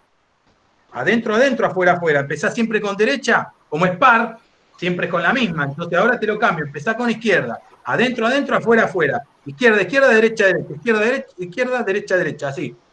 Entonces, cuando cumplí con ese, por ejemplo, yo te los combino. Adentro, afuera, afuera. Afuera, afuera, adentro. Uy, profe. Adentro, afuera, afuera. O sea, derecha, izquierda, derecha, y ahora afuera, izquierda, afuera, derecha, adentro, izquierda, y empiezo de nuevo. ¿Cómo empecé? Derecha adentro, izquierda afuera, derecha afuera. Son 2 ejercicios en uno. Luego le meto 3 ejercicios. Adentro, afuera, afuera, afuera, afuera, adentro, adentro, adentro, afuera, afuera, vuelvo a empezar. Es interminable. Después, por ejemplo, adentro, afuera, afuera, afuera, afuera, adentro, retrocedo una, atrás, adentro y sigo hacia adelante todo el mismo ejercicio. Después retrocedo pero con un pie afuera. Después retrocedo 2 afuera. Hago adentro, afuera, afuera, afuera, afuera, adentro, retrocedo. Adentro, afuera y sigo para adelante de nuevo. Mira, se me ocurre eso, pero creo que tengo 1.000.000. No lo pude filmar porque es interminable y necesito los modelos. Algún día me lo voy a hacer yo, porque lo quiero publicar, porque es mandar mensaje, y la cabeza explota. Yo lo hice con unos 5 muchachos y era sensacional verlos. Perfecto, Gerardo, muchísimas gracias. Vamos a revisar algunas preguntas, por ahí algunas inquietudes que surgen en el chat. Por ejemplo, acá el señor William Matías Zambrano pregunta sobre los trabajos propioceptivos. ¿En qué etapa es recomendable realizarla y cuántos días a la semana? Alex Zambrano, un gusto. Gracias por William Matías Zambrano. Bueno, yo no los mencioné, los trabajos propioceptivos están dentro del plan de acción. Yo los trabajo, normalmente los trabajo una vez por semana, ¿sí? Pero teniendo en cuenta que trabajamos sentadilla, trabajamos potencia, trabajamos alta habilidad, trabajamos coordinación, entonces de pronto es un área bastante invadida, la del tobillo, no sé, principalmente hablando, entonces no me quiero exceder porque es mi percepción, ¿no es cierto? Hay profes que quizás lo hacen 2, no conozco gente que lo haga más veces, porque bueno, yo lo que intento es no cargar, porque a veces uno por fortalecer fatiga, ¿no es cierto?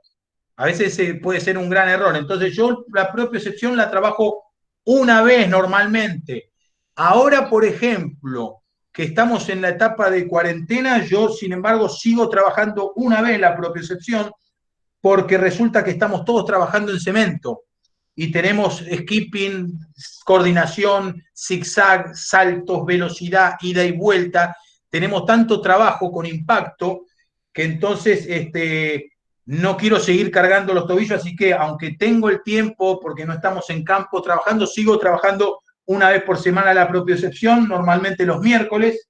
Trabajo, cuando hablamos de propiocepción, en este caso lo estoy trabajando sin BOSU, sin media esfera, porque no tengo para todo el plantel, que están todos en sus casas.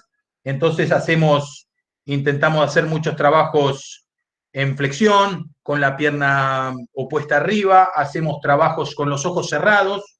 En el campo trabajamos en el taller. En el taller del preventivo yo lo incluyo, cuando hablé de preventivos, que no di ningún detalle, incluye las planchas, incluye la zona media, incluye algunos trabajos isométricos de piernas como sentadillas contra la pared, y después obviamente propiocepción, tanto con la pierna extendida como la pierna flexionada sobre distintas superficies para trabajar el equilibrio y que realmente se esfuerce esos tendones y fortalezcamos esa articulación, ¿no es cierto? Y evitemos de esa manera los futuros esguinces.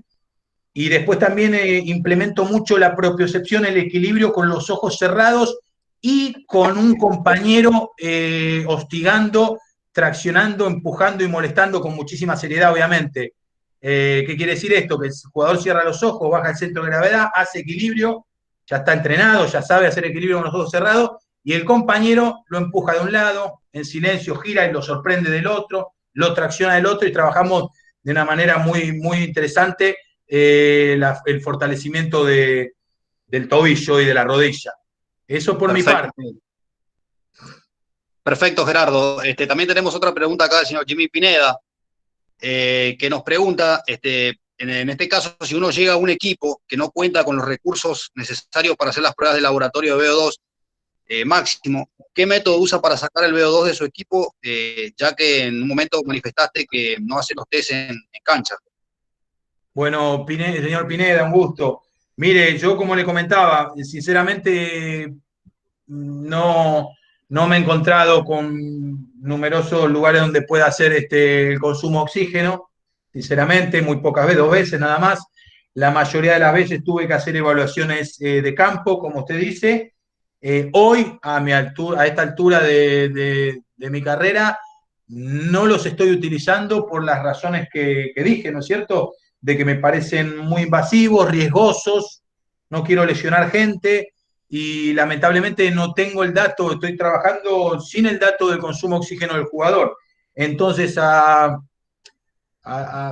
o sea, siendo franco, estamos trabajando de manera, ese área de manera subjetiva, como otras áreas, ¿no es cierto? Que yo nombraba la subjetividad en la en la biomecánica, la subjetividad en la coordinación, la subjetividad en el coeficiente intelectual y la capacidad cognitiva del jugador. Son áreas donde trabajamos, si bien existen evaluaciones en otras áreas, nosotros trabajamos con mucha subjetividad del día a día, ¿no es cierto? Entonces yo, para tener datos del jugador, como le decía, excelente sería otro método que tampoco he accedido nunca, que es el dosaje de lactato en campo, para que sea real, y entonces un dosaje de lactato me determinaría las áreas funcionales y yo sabría en qué velocidad puede trabajar cada área, cada jugador. Esos serían los dos ideales, ¿no es cierto? El segundo ideal después del consumo de oxígeno. No confío en la prueba indirecta de consumo de oxígeno. Imagínense que si yo traigo un jugador o una persona, yo mismo, desentrenado, hago un test de 1000 metros, me da 4 minutos, más o menos 4 minutos quizás representa 50 mililitros de consumo de oxígeno. No hacía nada hace mucho. Me voy a mi casa y me entreno 2 semanitas haciendo pasadas, repito la prueba, la largo a 1200, hago un intermitente y en 2 semanas mejoro significativamente mi consumo de oxígeno y no es real. Es imposible mejorarlo a mi edad y de esa manera un consumo de oxígeno y en tan poco tiempo. Por eso yo personalmente no confío en esas pruebas indirectas. Entonces, un dato que solamente me miento a mí mismo y como yo ya tengo esa creencia, prefiero confiar en lo que observo con tener el dato del reducido, el dato del intermitente, el pulso y la otra cosa que no mencioné, siempre la sensación subjetiva de fatiga. En atletismo la llaman índice de Borg, que es cuando el jugador empieza a aprender a decirte cuánto está, cómo se siente del 0 al 10, y entonces empezamos con todos estos trabajos de resistencia, cruzados con la frecuencia cardíaca, cruzado con la capacidad de recuperarse, empiezo a tener, sin tener el número exacto del consumo de oxígeno, tener por lo menos una idea clara de la capacidad de mi jugador.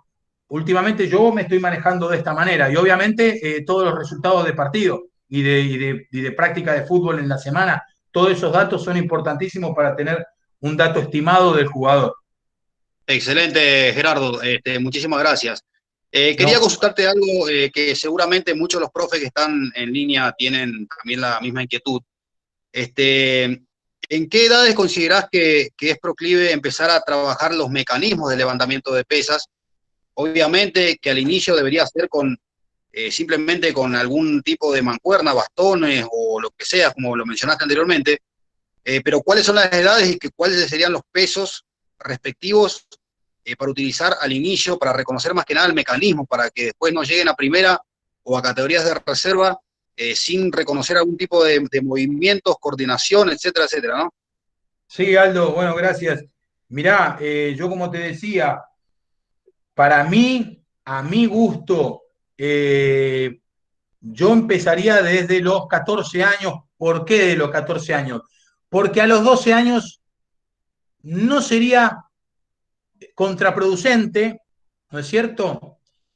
No sería contraproducente, pero estando tan lejos, es tiempo que le robamos que no le sirve, que mejor ese tiempo lo dedicamos a la coordinación y a la biomecánica, a la coordinación, a la biomecánica y por sobre todas las cosas al área técnica, ¿no es cierto? A los fundamentos técnicos, ¿no es cierto? Al balón. Entonces no hay que robar tiempo donde ahí está la fase sensible del fundamento técnico. Yo a partir de los 14 haría simplemente algún estímulo, pero ya meterlo en la planificación, las pocas veces que intenté coordinar clubes en formativas, yo lo propuse con un bastón, como decís vos, después de los 16 años. ¿Por qué? Porque me quedan 2, 3 años hasta una maduración promedio, ¿no? Obviamente hay chicos que ya están maduros antes y otros se demoran más, y eso hay que tenerlo con mucho cuidado al momento de poner la carga. Pero no hay apuro para poner la carga. Como vos decís, lo más importante es mejorar la técnica del levantamiento olímpico, porque es un gesto que justamente cruza la fuerza con la velocidad. Los demás gestos de pesas no componen un gesto de potencia, y el salto no es potencia, hay una expresión de potencia, pero es más explosión. Entonces, a partir de los 16 años, a mí me gusta empezar a trabajar con un bastón, empezar a subir unos 5 kilos, porque la carga te ayuda a la biomecánica, y cuando ya el jugador se le vuela el bastón hay que empezar a ponerle 5 kilos pero nunca superar un 30% del peso del jugador hasta que no esté desarrollado hormonalmente. Un 30% del peso es inofensivo siempre y cuando la técnica sea buena y nos aseguremos de ir siempre echando trabajitos de zona media, de ir fortaleciendo, ¿no es cierto?, la parte abdominal. Correcto, Gerardo. Interesante la respuesta. Muchísimas gracias. Claudio, no sé si queda alguna pregunta que quiera realizar para ir cerrando la conferencia de Gerardo. No, creo que más que claro, obviamente, que hablar de preparación física con Gerardo, con todo el conocimiento y el convencimiento por sobre todas las cosas, sería más que nada que una charla, sería un curso de varios meses. Entonces, creo que nos quedamos cortos. Gracias, Pela, por aclarar un montón de aspectos. Perdóname. Perdón, Claudio. Señor Pineda me preguntaba acá por escrito sobre la flexibilidad en edades menores, entonces aunque sea por lo menos no dejarle sin responder, así bien cortito, ¿no es cierto? ¿Puedo? Sí, dale, adelante. Claro. Bueno, sabemos que en las edades menores la flexibilidad nos falta, ¿no es cierto? Normalmente es importante estar atento a algún caso que puede hasta ser patológico si en una edad muy menor tiene muy poca flexibilidad, ¿no es cierto? Por eso obviamente siempre trabajamos de la mano de un cuerpo médico, siempre. Pero yo creo que más allá de ese caso patológico que puede haber sin flexibilidad, el chico normalmente tiene mucha predisposición a ser laxo, a tener articulaciones muy dóciles y a tener un músculo todavía muy flexible. Sin embargo, es importante, además de estimular para sostener con el correr de los años, porque el chico a los 12 es una cosa y quizás a las 14, por confiarnos de que es chico y tiene flexibilidad, fue perdiendo. Entonces, seguimos estimulándolo, pero con mucho cuidado. Yo he visto casos, y comento un casito que no es por criticar, pero he visto profesor subido, profesor de 80, 90 kilos, subido sobre la espalda de un chico sentado de 12 años para que llegue más abajo. Entonces yo digo, ¿y si le arranca el fémur de la cadera? ¿O si le arranca el isquiotibial del fémur? ¿O si le rompe la espalda? Entonces, un estímulo de elongación bueno, y entonces es bueno enseñar la técnica de elongación de cada grupo muscular, enseñarle cómo y para qué, enseñarle que no tiene que ser excesivo, ¿sí? Y lo mejor, a mí no me gusta que sea asistido, porque en cuanto mi compañero no sabe hasta dónde me lesionó, ya es tarde cuando me rompió la fibra muscular. Entonces, uno se conoce solito y se elonga solito. Esa es mi sugerencia y obviamente cuando va creciendo en edad hay que seguir sosteniéndolo. Mientras tenga buena flexibilidad, no nos detenemos, la mantenemos nomás. Pero sí es muy importante, es una capacidad más. Excelente, Gracias, Gerardo. La verdad que muchísimas gracias por esta conferencia. Creo que has despejado muchísimas dudas, nos has llenado de conocimiento. Es la idea en la cual hemos propuesto aquí en este ciclo del Instituto Tecnológico de Fútbol de la Federación Ecuatoriana. Contar con tu presencia hoy, la verdad que fue algo muy positivo y te agradezco muchísimo por tu apertura, por tu colaboración desde el primer minuto, desde que te llamé, así que agradecerte muchísimo. También agradecer a Claudio que tuvo un tiempo también para nosotros, hicimos todo siempre colaborativo cuando le pedí que pudiera estar con nosotros esta noche.